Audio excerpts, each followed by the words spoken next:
Welcome back to Bet You Didn't Know on ConspiracyReaLLiSt on YouTube.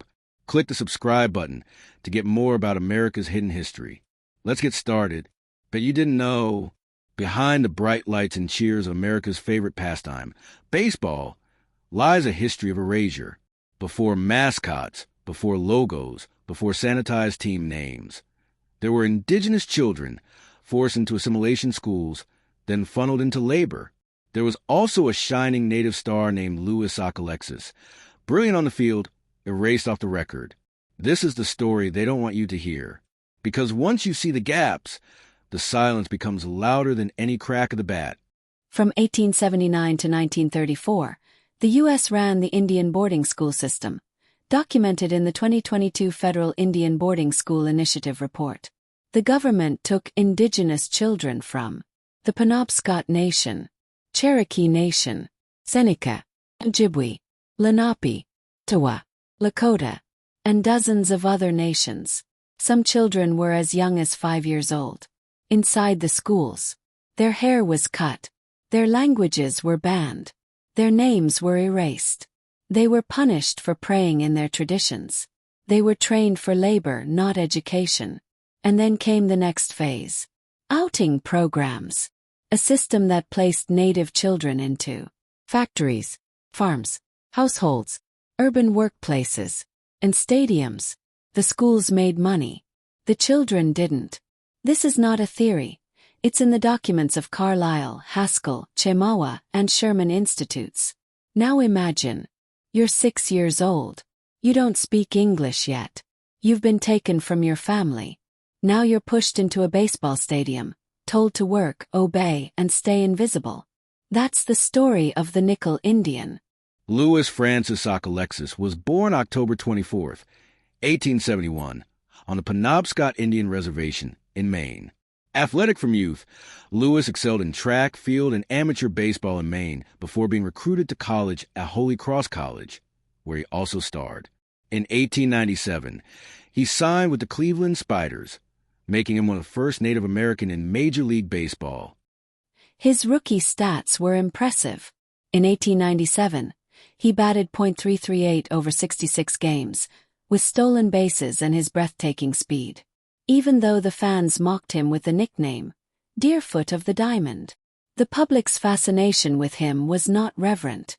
Contemporary reports refer to him with racist caricatures, stereotyped Indian tropes and mockery, wearing feathers in their hair, and chanting war cries, red face, and doing mock Indian ceremonial dances at the games. Sockalexis played like a legend, but fans didn't see a person. They saw a stereotype. Louis developed an addiction to alcohol. Alcohol took away his renowned speed.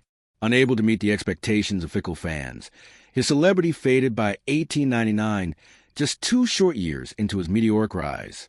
His MLB career ended after the 1899 season. He continued in minor leagues, later returned to Maine, and died December 24th, 1913. In 1915, the Cleveland franchise adopted the Indians name, a decision some claim was to honor Sockalexis.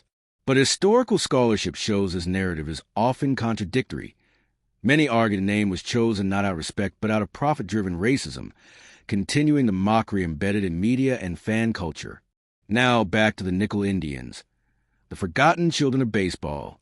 The boarding school systems often track students meticulously. Their arrival, their education, their departure were all written down in meticulously maintained ledgers. Yet in contrast, when you look for records of Native children working as stadium laborers, there are none, no payroll ledgers, no worker lists, no names, no photos tied to names, no personal histories. Records exist for so many things in baseball. Box scores, ticket sales, attendance, even concession profits, but not for the hands that cleaned, fetched, carried, swept. Not for the children who kept the game running. This absence is itself a clue and a sign of erasure. The same system that created boarding schools also created a culture of demeaning and dehumanizing Native people, thereby making them easier to exploit. Louis Sockalexis became a spectacle, not a person. The fans who cheered his hits jeered his identity. The name, the Cleveland Indians, commodified his pain, his ethnicity, his trauma. They made him a star so they could sell the stereotype. They hid his people so they could profit from their erasure. So when the team changed its name to the Cleveland Indians, it was never a tribute. It was a marketing move. By erasing the names of these children, by hiding their labor, by sanitizing the story, history becomes a fairy tale. The cartoon mascots become harmless nostalgia.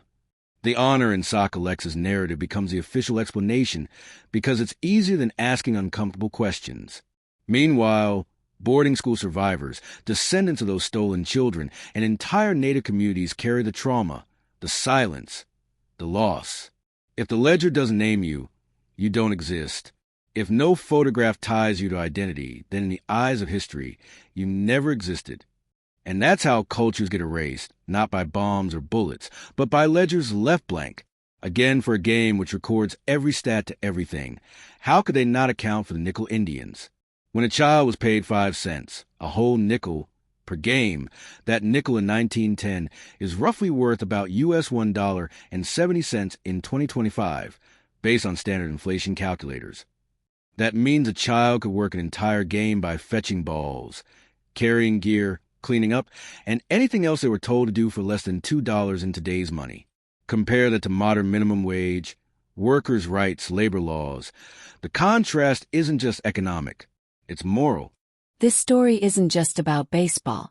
It's about the foundations America was built on: identity, labor, profit, erasure, silence. If you learned something by watching this video, do this now. Subscribe. Or talk about it. If you feel the weight of what was hidden, subscribe. Or talk about it. Because memory is the first step toward justice. Stay curious. Stay skeptical. Stay ConspiracyReaLLiSt.